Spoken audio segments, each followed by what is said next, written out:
Hello students, today we going on chemical kinetics unit, lecture number 9. Here we studied the derivation of rate constant of first order reaction.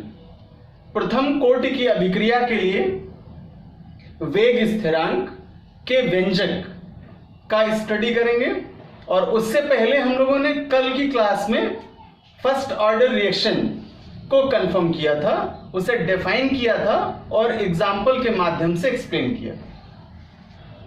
So the logic of first order reaction says that those reactions whose rate is determined by the change of only one concentration of reactant are known as first order reaction. We remark it, one concentration of reactant, अर्थात एक अभिकारक की सांद्रता पर इसकी निर्भरता होती है.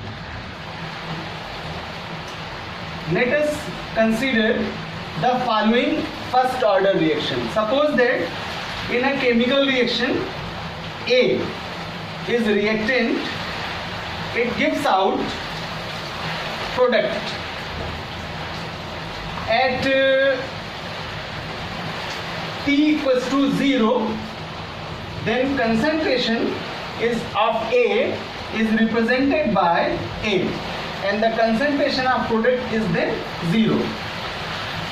At T equals to T times, then it is represented by, suppose that a concentration of substance, reactant substance is X, then it is represented by A minus X, and also the concentration of product is X. So for the case of their rate of reaction. So according to Moss-Exton law, according to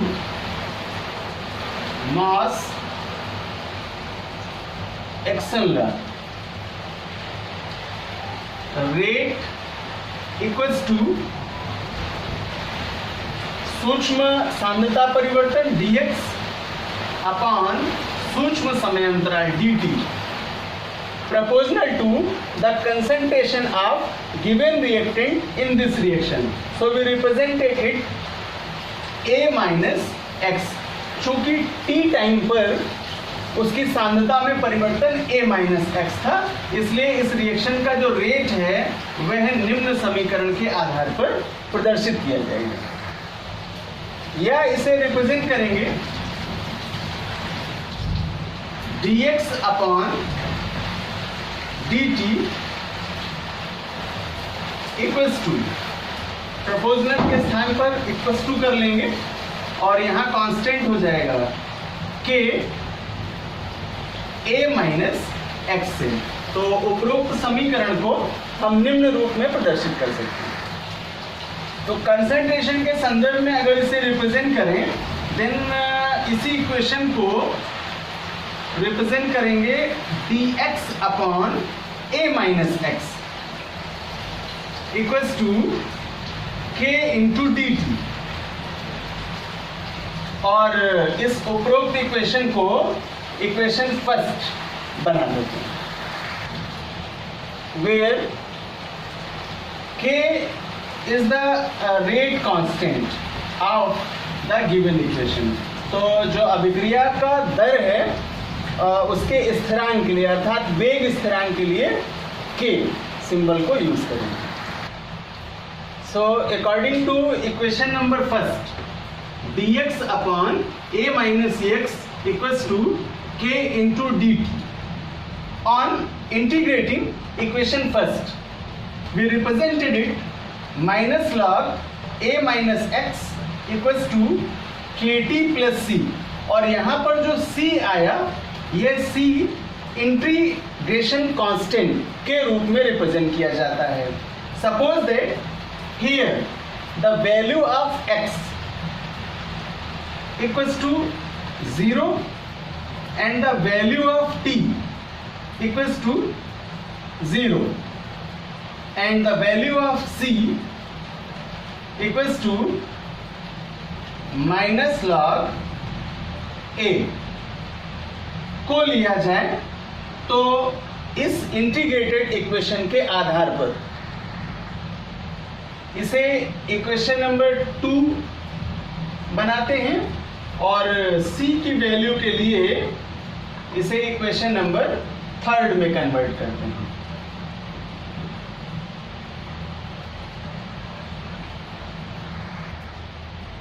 So on substituting equation second in equation third, यहाँ equation number second में जो c का value है वो according to third equation put up करें, then finally हमें equation मिलेगी minus log a minus x equals to k t and c के लिए वैल्यू रिप्रेजेंट किया है माइनस लॉग a। तो इस तरह से हमें यह सब्स्टिट्यूटिंग रिएक्शन प्राप्त होगी। तो इसे निम्न रूप में रिप्रेजेंट करेंगे k t equals to log a upon a minus x, और टी हाफ के संदर्भ में इसी इक्वेशन को रिप्रेजेंट करें जैसा कल एक्सप्लेन हुआ था कि what is T half value. When a chemical substance reduce eject half value then the time period is denoted by t half। अर्थात कोई सब्सटेंस अपनी प्रारंभिक मात्रा का जितना भाग रिड्यूस होने में, विघटित होने में जो समय लगाता है तो उस समय को अर्ध आयुकाल से रिप्रेजेंट करते हैं और टी हाफ द्वारा प्रदर्शित करते हैं। तो अगर हम टी हाफ के संदर्भ में इसी इक्वेशन को रिप्रेजेंट करें देन फार्मूला हो जाएगा, लिख सकते हैं इसे k equals to 1/t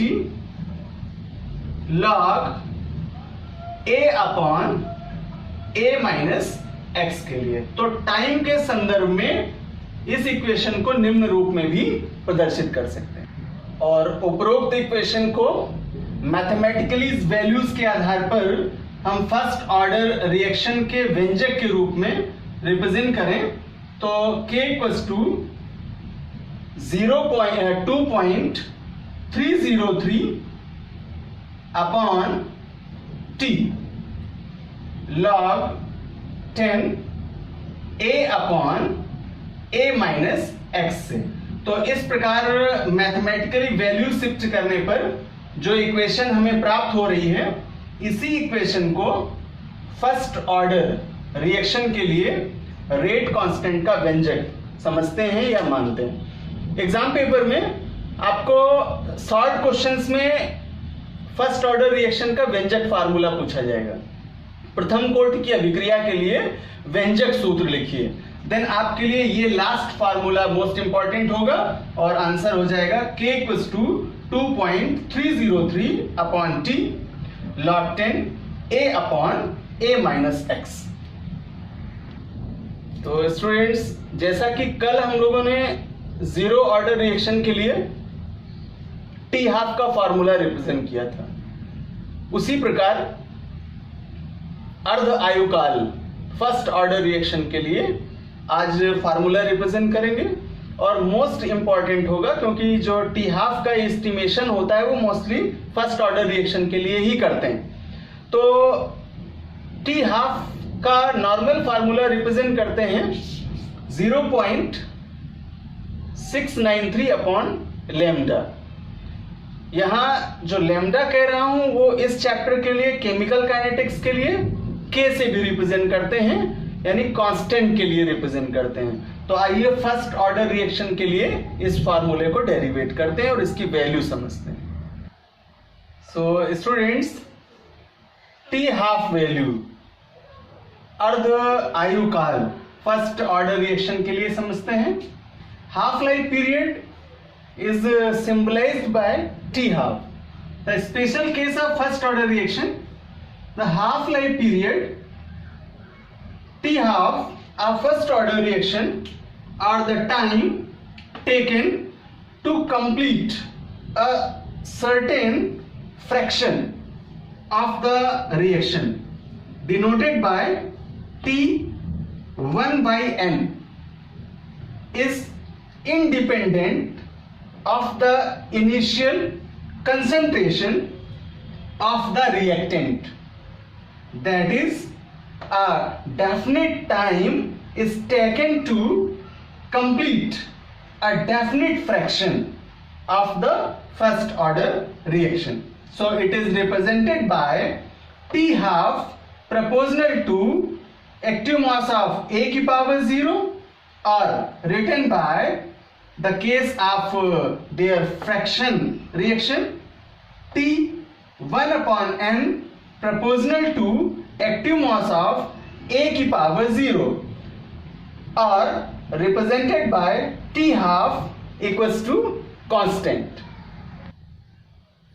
Students, when T equals to T half, अर्थात T का वैल्यू T हाफ कर लें और कंसंट्रेशन के लिए A माइनस एक्स का वैल्यू A बाई 2 रख लें, then from the equation of first order reaction, तो हम लोगों ने फर्स्ट ऑर्डर रिएक्शन का इक्वेशन पढ़ा था K equals to 2.303 upon T log 10 A upon A minus x.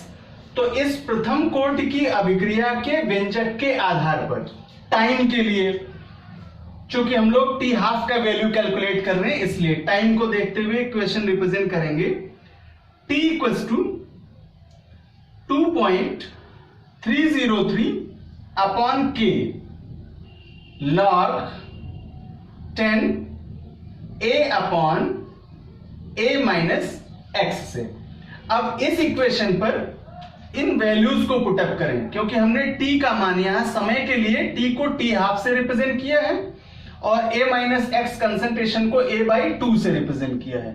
तो उपरोक्त इक्वेशन में ये वैल्यू पुटअप करें, then T equals to 2.303 upon K log 10 A upon, अब देखिए यहां T जो ले रहे थे, T की जगह में T हाफ वैल्यू पुटअप करें तो ये T हो जाएगा आपका समय परिवर्तित होकर के T हाफ में, और जो A माइनस एक्स है उसके लिए वैल्यू रख रहे हैं A बाई 2, तो अपॉन में हो जाएगा A बाई 2। तो ये समीकरण हम निम्न रूप में इन वैल्यूज के आधार पर प्रदर्शित करेंगे और इसे सॉल्व करेंगे तो A से A कैंसिल आउट हो जाएगा, देन इसी इक्वेशन को रिप्रेजेंट करेंगे T half equals to 2.303 upon K और log 10 2। तो उपरोक्त समीकरण हमें यहां से प्राप्त हो जाएगा। चूंकि मैथमेटिकली log 10 2 का वैल्यू 0.3010, तो उपरोक्त इक्वेशन जो हमें प्राप्त हुई थी T half equals to 2.303 upon K log 10 2, तो वहां पर हम इसका वैल्यू पुटअप कर दें, देन इक्वेशन हो जाएगी T half equals to 2.303 into value रख देंगे 0.3010 अपॉन K, इसका कैलकुलेशन करेंगे, देन यहां वैल्यू मिलेगी T half equals to 0.693 upon K, और उपरोक्त समीकरण अर्ध आयु काल के लिए मुख्य फॉर्मूला होगा, जो कि फर्स्ट ऑर्डर रिएक्शन के लिए व्यंजक सूत्र के रूप में जाना जाएगा। सभी जगह फर्स्ट ऑर्डर रिएक्शन को T हाफ के लिए कैलकुलेट करने पर हम इस फार्मूले का यूज करेंगे। एक बार फिर से इसे रिपीट करूं, T half equals to 0.693 upon K। जैसा मैंने पहले एक्सप्लेन किया था कि अगर हम रेडियोएक्टिव सब्सटेंस के लिए इसे डिनोट करते हैं तो वहां K को रिप्रेजेंट करते हैं लैम्डा से, विघटन स्थिरांक है। तो जैसे वहां वो विघटन स्थिरांक है, वैसे यहां केमिकल काइनेटिक्स में भी यह रिड्यूसिंग कांस्टेंट के रूप में जाना जाएगा, और देन इसे K से सिंबलाइज करेंगे। Note point for you, average age, जिसे औसत आयु कहते हैं, और इसे रिप्रेजेंट करते हैं टाउ से या टी ए से, जबकि अर्ध आयु के लिए पढ़ा हम लोगों ने टी हाफ से। तो what is the relation between average age and half age? अर्ध आयु तथा औसत आयु काल में संबंध। Relation between average age time and half life time. तो सिंपली एक फार्मूले से ही इसके संबंध को क्रिएट करें, क्योंकि जब हम रेडियो एक्टिव सब्सटेंस के रूप में चलते हैं तो वहां ब्रॉड स्टैंडर्ड में पढ़ते हैं, बट केमिकल काइनेटिक्स के लिए केवल हम रिलेशन फार्मूला ही रिप्रेजेंट करेंगे। T equals to 1.44 into t half. तो इस संबंध सूत्र के आधार पर कह सकते हैं कि किसी सब्सटेंस के लिए, केमिकल सब्सटेंस के लिए, जो उसकी एवरेज एज है, अर्थात जो उसकी औसत आयु है, वह अर्ध आयु काल की 1.44 गुना होती है। And it is in the relational formula of T A R average age. और औसत आयु ज्ञात करने के लिए हम न्यूमेरिकल्स में इस तरह के फार्मूले का यूज करते हैं। Now second note point for you, first order reaction की अगर हम एक्सप्लेनेशन दें तो उन रिएक्शंस के लिए टी हाफ अर्थात अर्ध आयु कांस्टेंट होती है या स्थिरांक होती है, और यह अभिकारकों की प्राइमरी कंसंट्रेशन पर अर्थात प्रारंभिक सांद्रताओं पर निर्भर नहीं करती है। फर्स्ट ऑर्डर रिएक्शन में टी हाफ का कैलकुलेशन अर्थात अर्ध आयु काल की गणना रेट कांस्टेंट से या वेग स्थिरांक से, और रेट कांस्टेंट की गणना अर्ध आयु से या टी हाफ से की जा सकती है। अर्थात दोनों का ही एक दूसरे से रिलेशन है। टी हाफ को रेट कांस्टेंट से और रेट कांस्टेंट को टी हाफ से कैलकुलेट करेंगे, और फार्मूला मैंने आपको रिप्रेजेंट करा ही दिया कि t half equals to 0.693 upon k. It is in the basic formula of t half. कल हमने फर्स्ट ऑर्डर रिएक्शन के लिए यूनिट्स की चर्चा की थी। इसे टाइम इनवर्स में रिप्रेजेंट करते हैं, और हमें मालूम है कि समय को सेकंड में, मिनट में और घंटा में रिप्रेजेंट करते हैं। देन जिस तरह का केस होगा उसी के अकॉर्डिंग हम इसे टाइम को यूनिट में व्यक्त करेंगे।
So students, order basic reactions में zero order and first order reaction को कंप्लीट करने के बाद और दोनों के टी हाफ रिलेशन को समझने के बाद हम लोग स्पेशल टाइप ऑफ रिएक्शंस का स्टडी करेंगे नेक्स्ट क्लास में। और उसमें से एक बहुत अच्छा क्वेश्चन है जो एग्जाम पेपर पर पूछा जाता है, what are unimolecular reactions, pseudomolecular reactions and what is the relation between molecularity of reaction and order basic type of reaction. जैसा मैंने पहले भी आपको कहा था कि अभिक्रिया की कोटि और अभिक्रिया की आणविकता, इन दोनों का ही आपस में एक विशेष रिलेशन है और उसके आधार पर डिफरेंशिएट करते हैं. तो जो पेपर में क्वेश्चन पूछा गया वो डिफरेंशिएट करने का पूछा गया. देन हम लोगों ने ऑर्डर बेसिक रिएक्शंस को पढ़ा है और मॉलिक्यूलरिटी के लिए नेक्स्ट क्लास में डिस्कशन करेंगे और उस शॉर्ट नोट्स के बेसिस पर दोनों को डिफरेंशिएट भी करेंगे, यानी अंतर पढ़ेंगे कि ऑर्डर ऑफ रिएक्शन क्या है, यानी अभिक्रिया की कोटि क्या है, और मॉलिक्यूलरिटी ऑफ रिएक्शन अर्थात अभिक्रिया की आणविकता क्या है.